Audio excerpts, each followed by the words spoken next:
How R you? नमस्कार, मी सुनील मामिडवार, मुख्याध्यापक, जिल्हा परिषद प्राथमिक शाळा व्यंकटरापेटा इथे मुख्याध्यापक या पदावर कार्यरत आहे. तर आमच्याकडे 1 ते 4च्या वर्ग आहे आणि 32 मुली इथं या शाळेमध्ये शिक्षण घेत आहे. तर आज पुन्हा देशामध्ये मुलीवर जे अत्याचार होत आहे त्या अनुषंगाने स्वतःची काळजी कशी घ्यायची या अनुषंगाने आज मी गुड टच आणि बॅड टच हा समुपदेशनचा इथं कार्यक्रम घेत आहे. तर तुम्हाला बालपणामध्ये बालवयातच तुम्हाला माहित पाहिजे चांगला स्पर्श आणि वाईट स्पर्श. गुड टच म्हणजे काय होते?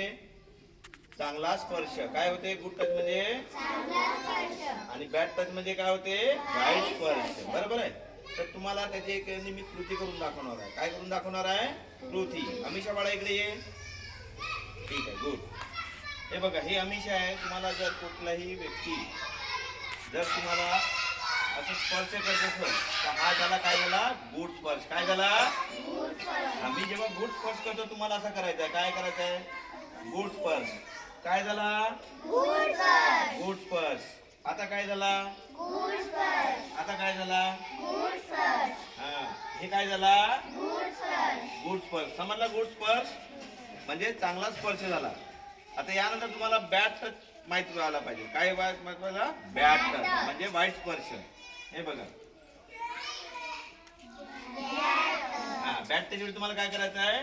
Bad touch. हे बघा, बरोबर आहे. हा,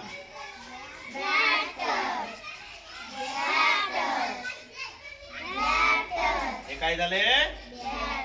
बॅड टच. फक्त गुड टच आणि बॅड टच आणि गुड टच फक्त आईलाच फक्त अधिकार आहे आपल्या मुलींना बॅड टच करायसाठी. बाकी इतर कुणाला सुद्धा बॅड टच करायचं नाही. जर तुम्हाला कोणी परपुरुष किंवा एखादी विद्यार्थी कोणी जर असं स्पर्श करतात त्याचा विरोध करायचा, त्याला सांगायचं का तुमचा जो स्पर्श हा चुकीचा आहे. बरोबर आहे? बरोबर आहे, समजला? आता अमिषा तुला जे मी कृती सांगितली आहे ते कृती मला सांगायचं आहे. गुड टच आहे का बॅड टच आहे? कोणता स्पर्श आहे?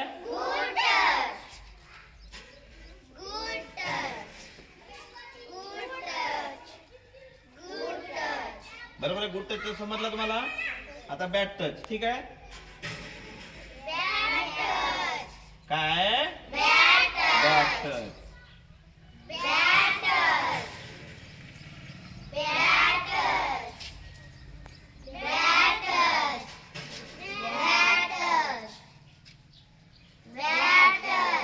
समजलं तुम्हाला? आता गुड टच आणि बॅड टच समजलं का?